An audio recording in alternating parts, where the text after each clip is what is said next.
We focus on history, culture, religion, art, social, and philosophy of Nusantara. Here, in the presence of Nusantara, we were made to be forgotten about the goodness of ourselves. Because negativity seems to be more interesting for us.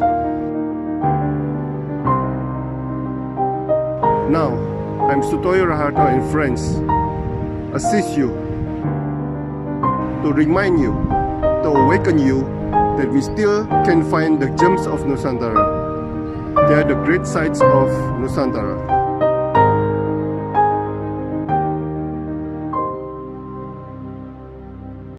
Selamat sore Bu Indah Pangemanan, a hard worker di Jakarta. Apa itu a hard worker for living, Bu? Silakan, Bu. Ya, selamat sore tentunya untuk seperti ini untuk sharing apa yang mungkin aku lakukan atau posting di sosial media gitu. Ya ternyata jadi topik utamanya. Kayak hard worker sendiri adalah buat aku bekerja sesuai dengan panggilan hati aku yang bukan karena ngikutin arus ataupun garis normal masyarakat atau society gitu. Jadi benar-benar sesuatu yang menjadi panggilan hati aku untuk menjalani hidup ini. Intinya itu. Mungkin agak agak sedikit maksudnya filosofikal, tapi memang itu yang aku ingin agar hidupku ada lebih otentik untuk sesuai dengan panggilan hati aku. Jadi aku bilangnya hard worker gitu. Jadi, hard worker. what do you do actually, Bu? Sesungguhnya aku menjalaninya, panggilan itu nggak langsung gitu di usia pertama produktif ya, kan kita biasanya udah lulus sekolah gitu kan, terus kita bekerja gitu. Aku menjalani itu bekerja di corporation selama 10 hampir 15 tahun gitu. Dan memang pada akhirnya panggilan hati aku yang aku dengar gitu loh. Aku dengar dan aku jalani. Pertama-tama memang diawali dari dulu aku advertising agency. Jadi aku bekerja di biro iklan dari pertama mulai kerja, lalu jalaninya sampai punya usaha sendiri, advertising agency juga gitu ya. Dan berikutnya itu udah jadi wirausaha, jadi udah jadi entrepreneur pada saat punya agensi sendiri. Terus makin kesini udah sesuatu yang sifatnya lebih kayak memang pada saat melakukan pindah dari employee ke entrepreneur itu keputusan yang besar, mengubah kehidupan aku karena itu permulaan dari mengikuti kata hati aku gitu. Ya, karena aku pengen melakukan sesuatu yang memiliki kebebasan gitu, kebebasan waktu dan pilihannya antara keamanan dan kebebasan gitu. Jadi ya aku pilih kebebasan walaupun banyak yang menjadi konsekuensi atau perubahan dalam dalam pilihan tersebut. Maksudnya comes with the package. Kita maunya freedom, tapi kita juga ada resiko. Nah, di situ yang aku pilih.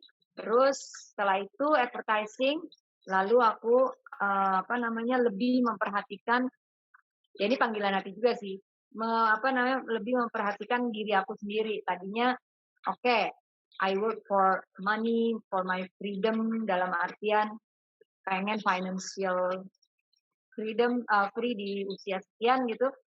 Itu aku lakukan dan setelah aku anggap cukup gitu, ya aku melakukan hal lain yang memang lebih lebih mendengar kata hati dalam artian melakukan benar-benar apa yang ingin aku lakukan gitu loh, tanpa adanya kalau waktu masih punya agensi tetap punya klien yang harus aku masih punya stakeholder lah gitu. Kalau sekarang benar-benar aku lakukan sendiri, yaitu aku pertama ngajar eh, movement, yaitu aku practitioner eh, functional patterns, functional movement.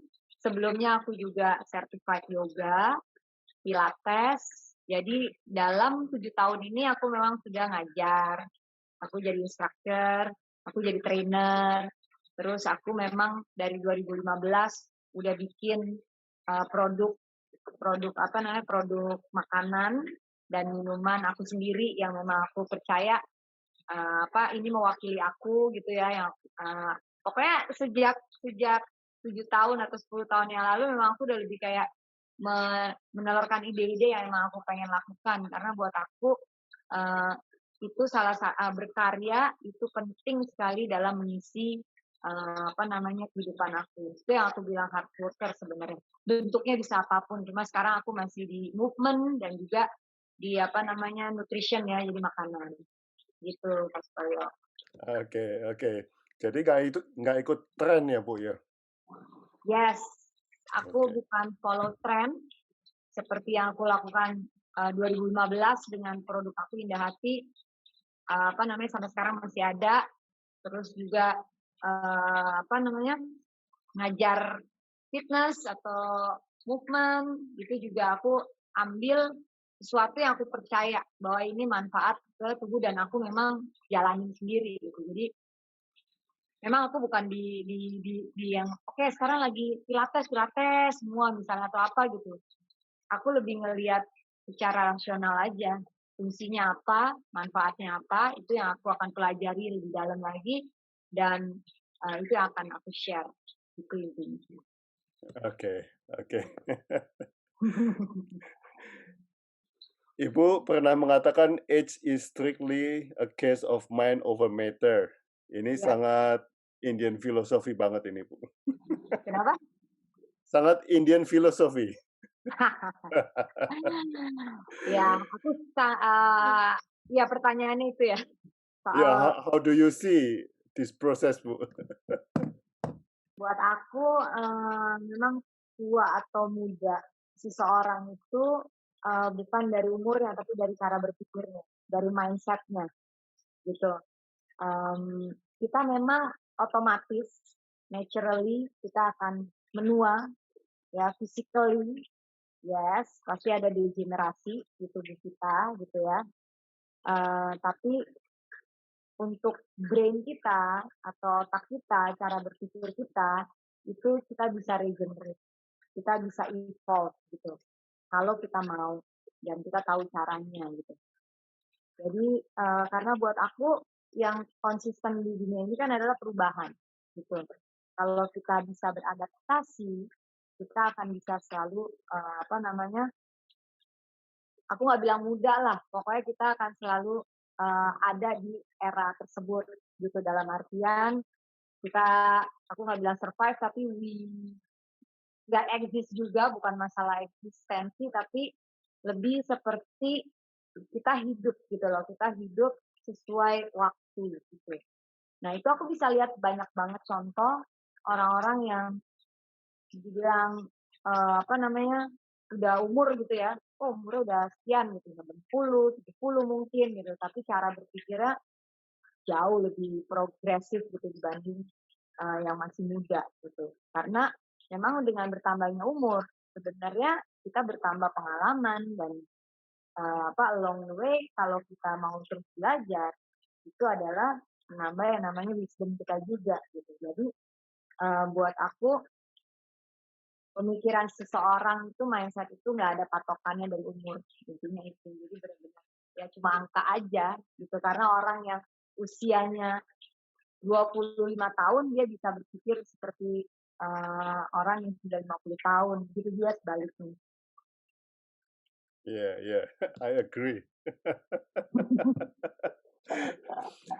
Siswa yang paling tua umur berapa, Bu? Apanya? Muridnya Ibu yang paling tua umur berapa? Oh, murid aku ada yang udah Terakhir nih aku ngajar hampir 70 tahun, hampir 70 Wow, tahun. wow. Mmm, eee, salut aku, untuk usia yang udah di atas itu gitu, apa namanya, masih kadang gini sih, kadang ya memang kembali ya ke kitanya gitu, ada yang emang terpaksa karena ya aku harus memperbaiki tubuh aku gitu ya, udah belajar, tapi aku salut juga semangatnya gitu dan juga, banyak juga yang aku baca juga banyak yang justru memulai di usia yang udah cukup matang gitu ya, memulai satu perubahan ataupun memulai suatu karir gitu.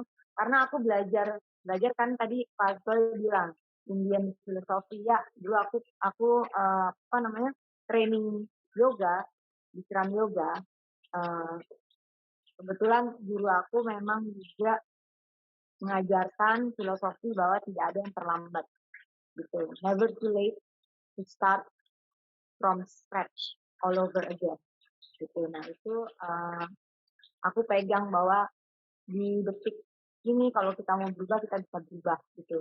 No matter umur kita ada di mana gitu. Itu yang jadi benar-benar apa kembali ke bagaimana kita mindset kita aja gitu kan. Oh, I agree. Don't cry when it's over. Smile cause it happened. Ini How salah to satu keep di posting aku nih. Heeh. how to keep this heart to smile, Bu? Menurut aku ini yang paling sulit yaitu kalau kita bisa ikhlas. Kita bisa ikhlas menerima kenyataan ya, masa lalu sebagai pembelajaran untuk masa kini dan juga masa depan gitu. Ya menerima itu yang paling sulit menurut aku gitu. Karena pada akhirnya kalau kita bisa menerima harusnya comes along rasa syukur ya gitu loh, karena sebenarnya ada pembelajaran yang bisa kita ambil gitu. Dan disitulah yang akhirnya bisa jadinya entah bisa senyumin atau bisa bisa apa namanya, bisa ketawain kadang gitu ya, kalau itu merupakan hal kebodohan atau apa gitu. Nah, apa namanya, menurut aku itu level yang tinggi sih, nggak mudah gitu mencapai itu dan manusia juga kadang bisa, kadang enggak gitu kan. Itu yang menurut aku keikhlasan keikhlasan kita menerima kenyataan dalam hidup, pahitnya menjadi pelajaran misalnya, itu yang pembelajaran ya seumur hidup kita apa namanya, belajar untuk ikhlas, let go juga gitu. Hal-hal yang apa namanya, yang tadinya kita anggap sakit atau pahit atau luka gitu ya. Nah, itu pelajaran yang menurut aku level up gitu loh. Kalau kita udah bisa ke situ gitu. Apa biasanya yang Ibu lakukan? Nah? Kenapa? Apa yang Ibu biasanya lakukan? Aku apa ya? Mungkin karena aku orangnya sangat curious sebenarnya. Aku orangnya sangat ingin apa belajar dan belajar buat aku bukan cuma di sekolah. Belajar itu justru dari pengalaman hidup orang lain, pengalaman hidup kita sendiri, keluarga kita, orang-orang terdekat gitu ya.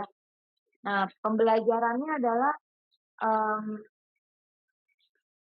menciptakan rasa syukur itu nggak mudah memang, nggak mudah gitu. Aku pikir dengan apa namanya, dengan kita kita apa, kita gimana ya, kita mungkin kembali ke diri kita, mengheningkan diri kita gitu ya. Terus benar-benar nyambung ke diri kita dulu, apa sih sebenarnya gitu loh, kenapa sih Tuhan misalnya kasih aku, seperti apa, masa lalu yang itu gitu misalnya gitu ya. Nah itu kan perjalanan sampai mungkin di usia aku yang dulu gitu, di umur 22 gitu mungkin nggak sama dengan sekarang gitu loh. Yang di usia segini yang mungkin aku udah apa namanya, udah udah ngalamin banyak hal gitu ya. Nah, yang bisa aku lakukan adalah pada akhirnya memang sampai titik yang sekarang, titik ini, yang bisa aku lakukan memang akhirnya ya, eee, gimana ya, kayak kita tuh emang sebenarnya ya udah bagian dari ya kita menjalankan sebaiknya aja, udah gitu aja kayak udah ya udah apapun yang semesta kasih ke kita ya memang, pada akhirnya kan pilihan kita untuk menerimanya mau jadi jelek atau mau jadi bagus nih, gitu aja gitu, aku selalu gitu. Oke, ada satu hal yang nyebelin atau apa gitu kan balik lagi kita, nih kita mau jadi sesuatu yang, apa namanya, baik gitu kan, hal baik untuk diri kita, untuk keluarga kita atau keliling kita, atau kita mau jadiin hal yang buruk dengan merusak gitu misalnya. Sebenarnya aku gitu aja, cuma simple kayak, oke, misalnya manusia dengan manusia gitu, nyebelin gitu, terus pada akhirnya kan balik ke kita lagi, gitu. Ya mungkin pastinya dalam prosesnya sendiri, tidak semudah itu dalam artian, ya aku baik-baik aja atau gimana gitu, enggak, mungkin enggak. Tapi, berproses gitu, berproses dan itu kembali ke seberapa kita kita menerima kenyataan, seapa adanya, itu kata guruku gitu. Yang pada akhirnya kita hanya melihat, ya Tuhan aku masih hidup, aku masih ini, and I'm just grateful. Itu aja. I will do my best for today, kan gitu ya. Itu mungkin prinsip yang aku jalani sekarang. Yeah, yeah, yeah, yeah. Yeah. The best way to learn is to teach, Bu, kata Ibu. And the best way to teach is to learn. How to start Iya. this process actually, Bu? Nah, aku nih orangnya kan, eee, apa namanya, nggak takut untuk nyoba, gitu. Jadi untuk kita belajar, ya emang kita harus nebur lah, gitu kan. Gagal, kalau gagal, ya udah bagiannya juga, gitu loh. Nah, aku alhamdulillah, mungkin itu yang membuat jadi aku terus mau belajar gitu. Mungkin juga karena aku menempa diri aku juga untuk, eee, bukan nggak dengerin kata orang, cuma kalau gagal ya sudah gitu loh. Maksudnya, sebenarnya masalah malu, masalah kita, apa sih namanya, ya malu lah biasanya kan orang kan, "Ih nanti dibilang apa nih?" Gitu kan. Misalnya apa namanya, bikin bikin usaha A, tapi ternyata nggak berhasil gitu misalnya. Tapi kan kembali ke diri kita lagi sebenarnya. Gimana ya tadi itu kita nerima kenyataan itu gitu dan kita mau bangkit, kita mau belajar lagi gitu kan.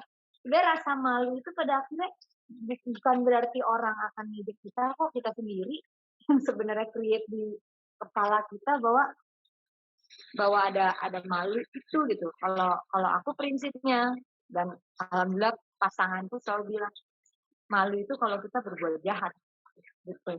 Kalau kita mencuri yang bukan hak kita, ya kan, melakukan hal-hal yang merugikan orang lain, ya kita harus malu gitu. Tapi kalau kita modal sendiri, terus kita ada salahnya, terus kita gagal, nggak ada yang perlu nggak ada yang perlu di shame of gitu. Kenapa gitu kan? Aku udah banyak banget pas aku nyoba A, B, C, gagal gitu. Sampai suami gue bilang, kamu tuh orang yang paling maksudnya ini aja ya katanya gitu apa. Aku bilang ya itu buat aku itu uang sekolah aku gitu loh. But I'm not gonna do the same mistake. Pelajaran itu jauh lebih mahal gitu. Dan gak akan aku lakukan lagi gitu kalau aku udah tahu, ya kan? Dan itu berarti kan lebih pinter, tambah pinter kan gitu kan. Nah, kembali ke quotes itu, menurut aku the best way to teach is to learn, the best way to learn is to teach.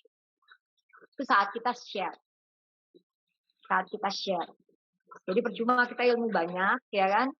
Pada akhirnya kita, aku percaya sekali dengan apa namanya, sebaik-baiknya manusia itu adalah yang bermanfaat untuk orang lain. Jadi kalau kita apa namanya share dalam arti mengajar juga gitu ya, sharing, bersaksi dan lain-lain gitu ya, istilah-istilahnya lah. Itu intinya kita nggak akan berkurang, tapi kita justru menambah ilmu kita. Karena ini aku rasakan 7 tahun aku baru yang namanya ngajar, baru 7 tahun baru ngajar. Setiap habis ngajar aku tuh malah justru belajar tentang diri aku sendiri dan juga belajar tentang orang lain, orang-orang yang aku ajar gitu. Jadi justru dengan itu jadi emang satu mata uang yang apa namanya yang tidak terpisah, belajar dan juga ngajar atau sharing, intinya itu. Jadi caranya adalah yang jaga curiosity kita, berani untuk gagal juga, nyoba, gagal, bangkit, ulangi lagi, lebih baik lagi, terus mau untuk share gitu. Nah aku kelebihannya mungkin ya kalau dibilang sama orang-orang terdekat aku tuh nggak ragu untuk maju gitu. Tapi sebenarnya di balik itu aku orangnya sangat kalkulit. Aku sangat-sangat kalkulit gitu loh. Tapi aku tahu resiko gitu. Jadi pada akhirnya itu kan untuk apa aku shame gitu. Aku ini ya buat aku juga hidup pada akhirnya aku ringanin juga sih Pak. Dalam arti ya sudahlah kalau gagal terus kenapa? Kan gitu kan. Kan aku jadi belajar sesuatu gitu. Nggak ada orang yang pinter tiba-tiba kan gitu. Nah, jadi tapi kembali yang the highest form itu adalah kita memberikan atau sharing ilmu kita. Itu akan menjadi jauh lebih berharga juga. Intinya sih itu ya filosofinya tadi. Wow.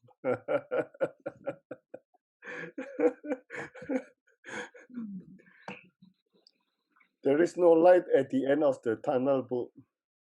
There is only you. The source of light is within you. But pertanyaan saya, how can we see that light, Bu? By being honest with myself. Itu kuncinya. Kita mau dapetin cahaya itu, light itu, pertama-tama adalah jujur sama diri kita sendiri. Udah nggak ada hal lain dulu. Harus jujur sama diri kita sendiri. Baru kita akan temukan tersebut yang sebenarnya ada di dalam diri kita. Bukan kita cari dari orang lain, dari guru-guru besar, dari apa. Bisa ngebantu, tapi pada akhirnya kita harus komunikasi sama diri kita sendiri dan harus jujur sama diri kita sendiri. Ya, dan itu memang ya terbentuk semua dari dari ya pengalaman kita juga gitu kan. Nah di sini nih kemarin aku sempat tulis. Caranya adalah ya kita mungkin kasih waktu untuk diri kita sendiri. Jadi mungkin slowing down dulu gitu. Manusia zaman sekarang kan sulit ya. Apa-apa maunya bukan cepet-cepet ya. Akhirnya jadinya cepet gitu. Tapi juga membandingkan dengan orang lain gitu kan. Kehidupan orang lain dan lain-lain gitu. Coba slowing down, take a pause gitu. Apalagi kalau udah ini banget, udah overwhelmed gitu kan, udah mumet gitu. Terus di vulnerable, maksudnya mengakui gitu. Kita punya kelemahan, kita manusia biasa gitu kan, kita bukan super hero gitu. Terus nerima proses ini yang mungkin tiap orang beda gitu kan nemuinnya. Dan pada akhirnya take actions. Dapetin inner calling kita karena hidup itu purpose-nya pada akhirnya find your inner calling gitu karena setiap dari kita itu punya perannya gitu. Nah itu yang kita harapkan kita temukan gitu kan, kita temukan dan itu perlu usaha, makanya menurut aku take actions gitu. Tapi kasih waktu juga, jadi nggak buru-buru, nggak berlomba, wah dia udah dapet tuh, dia udah ini, wah si Indah udah nih, kalau Pak Soyo udah, nggak gitu, masing-masing bisa beda case-nya, karena kan kita datang dari ini yang berbeda, gitu. Karena once kita udah dapetin inner calling kita, itu adalah light yang tadi gitu loh. That's the light that will guide you to live your unique or your authentic life. Light itu gitu. Itu yang menurut aku masing-masing dari kita, makanya kita nggak bisa ngebandingin sama orang lain karena dia emang berbeda gitu lah, masing-masing berbeda. Dan itu dari awal yang aku bilang, I'm a hard worker. Aku nggak harus kok aku di usia segini harus begini, di ini begini gitu.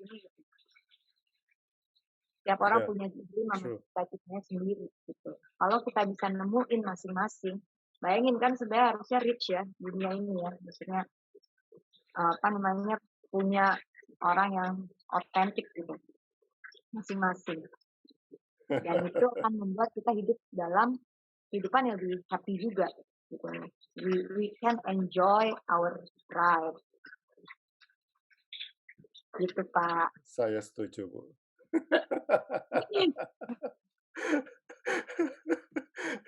Ya gitulah sesimpel pemikiran aku ya yang begini aja lah sebenarnya. Amazing Bu. Terima kasih Bu Indah atas waktunya.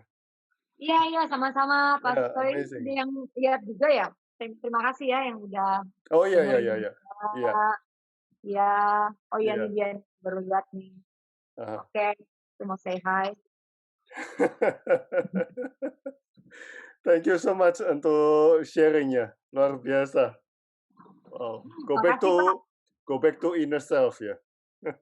Ya, betul. Inner self. Iya.